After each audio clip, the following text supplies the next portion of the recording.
Senator Kirsten Gillibrand from New York has announced that she plans to run for the 2020 presidential election. She did so during an appearance on Stephen Colbert's show, The Late Show.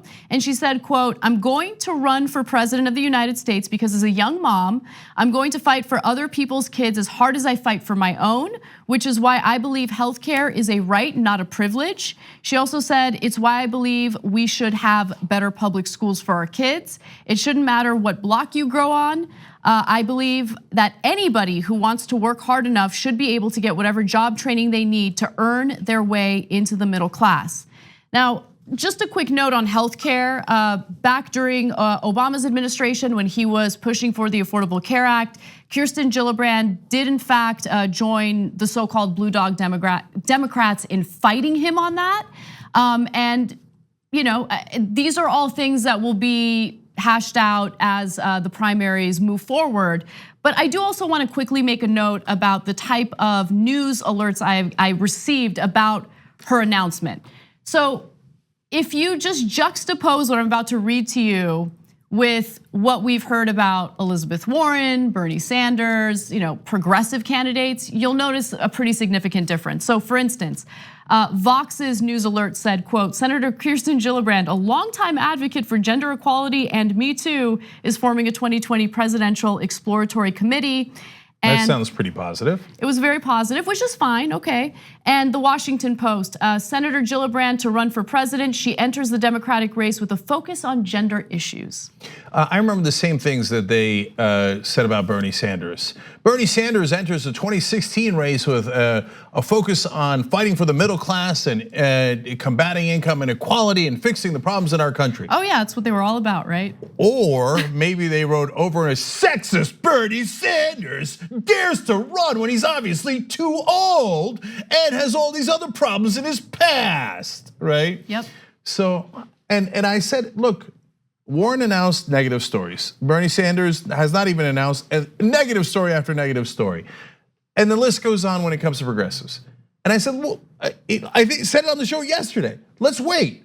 Let's see when establishment figures announce, are they gonna get hit immediately with negative stories? And look at that. We have Gillibrand's more of an establishment figure. And already the headlines are glowing. Oh, Gillibrand has graced this race with her presence.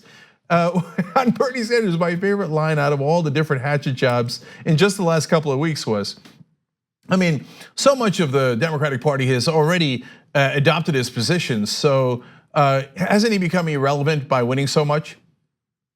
What? How did you turn that into a disadvantage? It's incredible, it's incredible. So look, we'll see how this all plays out, but just based on the stories that broke today on her announcement, there's a lot of emphasis on gender equality and social issues. And those issues are important. I'm not trying to minimize that. But those issues are also the social issues that Democrats, establishment Democrats, are hyper focused on, so they don't have to focus on the harder questions. So corporate greed in America, income inequality.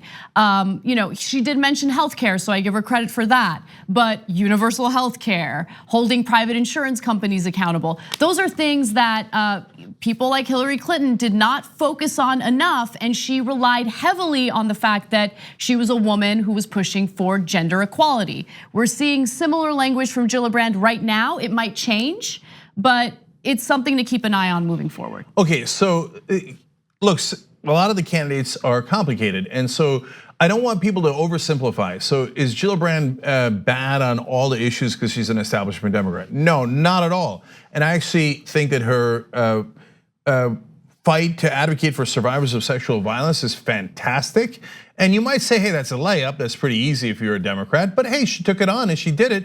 So give credit where credit is due. And then she's been on the right side on many issues. And lately she's come over the right side on even better issues, Medicare for all, not taking corporate PAC money, etc. So keep an open mind in that sense. But also at the same time, the mainstream media will be confounded. They're like, why would any progressives have a problem with Kirsten Gillibrand? They can't understand it. So I'll explain it. And so they're not sure if she's being genuine. In Washington, saying that is just sacrilege. are you saying that a politician might not be genuine? Yes, that is what we're saying. So let's clarify that. Okay, so why in Gillibrand's case would you be concerned about that? So there's small things, like they asked her, right? She was just in a Senate race, and right before the election, they asked her, well, it seems like you're gonna run for president, so are you gonna run for president or serve out your term? This is your 6-year term if you win this race. And so just 2 months ago, she said, I will serve my 6-year term. She wins the election, turns around, I will run for president right away and not serve my 6-year term. Well, okay, well, that's politician speak. So you didn't have to say that, you're gonna win that race anyway, but she can't help herself. So there's the hey, I'm for Medicare for all now, okay, and that's great. And then there's the platitudes, the Beto O'Rourke like, I'm a mom and then I'm gonna fight for other moms and other kids. That's great, but if you ask me, hey, if you're getting in the race, why would you get in the race? I'm like, I'm gonna get money out of politics. That's my job, that's my mission. There's corruption, we're gonna end the corruption, and then we're gonna get Medicare for all and Green New Deal. Not because I care about other dads. What does that mean? I care about the children. What does that mean? Why did you get into the race? So, okay, but most importantly, if you can say, hey, those things are small, everybody says they're gonna serve their full term and they never do, et cetera, right? But there's a big one, the fact that she was a blue dog Democrat. So now, people in Washington will think that they're savvy when they point out, but did you know, progressives, that she was in the 20th district in New York, which is a little bit more conservative, so it's a little bit more purple. And so she had to be in the blue dog Democrats and be a moderate Democrat. And then when she ran for senator in all of New York, which is far more progressive, then she had to pretend to be more progressive. Yeah, we do know that. That's why she's pretending. Or we're worried that she's pretending. And so, but to them, that's savvy. No, it's not savvy, it's disingenuous. And so, I don't know which Gillibrand we're gonna get. The blue dog Gillibrand or the progressive Gillibrand? If I was positive that she has the policy positions today that she says she has, and that she's gonna stick with them, then I would have very few issues with Kirsten Gillibrand. She's on the right side of a lot of the issues. But she came to that right side over the course of the last year, before she was a conservative Democrat. Now there's a guy in the race who's been on the right side for 40 years. Now look, I tell you that because it's not about attacking Gillibrand and should we ride her out of town? Should she not be a Democratic senator? No, I'm thrilled to have her as a Democratic senator, especially given her stated positions today. But we're trying to choose who would be the best candidate for the Democrats. So all that in service of keep an open mind, let's hear out Gillibrand. Maybe she has a wonderful answer for why she was a blue dog Democrat and is now a progressive. So let's hear that answer.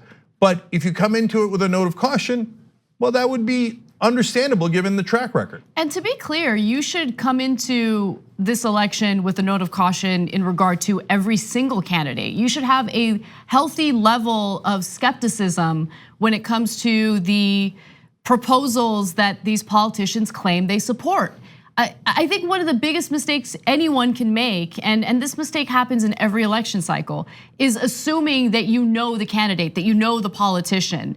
They do change their tone, they do change their policy positions depending on which audience they're speaking to in a lot of cases. So just be aware of that and look at their voting record. I think that their voting record says way more about them than what they say on the campaign trail.